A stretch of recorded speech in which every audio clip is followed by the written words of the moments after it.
लेकिन इस दुनिया में पिछले 4-5 साल की थरथराती हुई अर्थव्यवस्था के बीच में एक ऐसी अर्थव्यवस्था जो भले जोशी जी कहते हो कि जिसमें इंडियन मॉडल नहीं है, लेकिन जिस अर्थव्यवस्था को स्थापित करने में, जिसके चरित्र को स्थापित करने में पिछले 10 साल की 15 साल की हर सरकार ने बराबर का योगदान दिया है। कहीं किसी ने भिन्न मत नहीं रखा। मैं इस बात को भी यहाँ रखना चाहता हूं, अगर ये कहना चाहते हैं कि ये पक्ष विपक्ष में इस अर्थव्यवस्था को अलग करने का अगर कोई मादा है, तो उस थरथराती हुई अर्थव्यवस्था के बीच में, उन सब संकेतों के बीच में कि हमारी अर्थव्यवस्था चरमरा सकती है, उन सब संकेतों के बीच में कि गिरती हुई दुनिया की अर्थव्यवस्था के बीच में हमारा देश, गरीब देश, शायद सबसे ज्यादा प्रभावित होगा, हमारी सरकार ने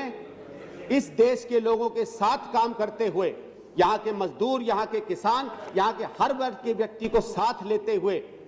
थरथराती हुई अर्थव्यवस्था में भी 8.6% की विकास दर प्राप्त की है।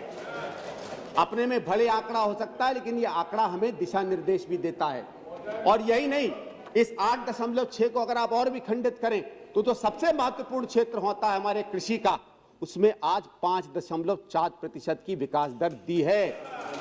इसी पर जब पिछले साल विकास दर नहीं दिखाई देती थी या 1 या 2% पे हम चलते थे, तो सारा सदन एक होकर चिंता व्यक्त करता था और वित्त मंत्री जी से कहता था कि 9.5% की विकास दर से ज्यादा बेहतर है कि हम 4-5% भले कृषि में ले आए। आज हमारी सरकार ने सिर्फ 8.6% के साथ साथ 5% भी विकास दर कृषि में लाए हैं।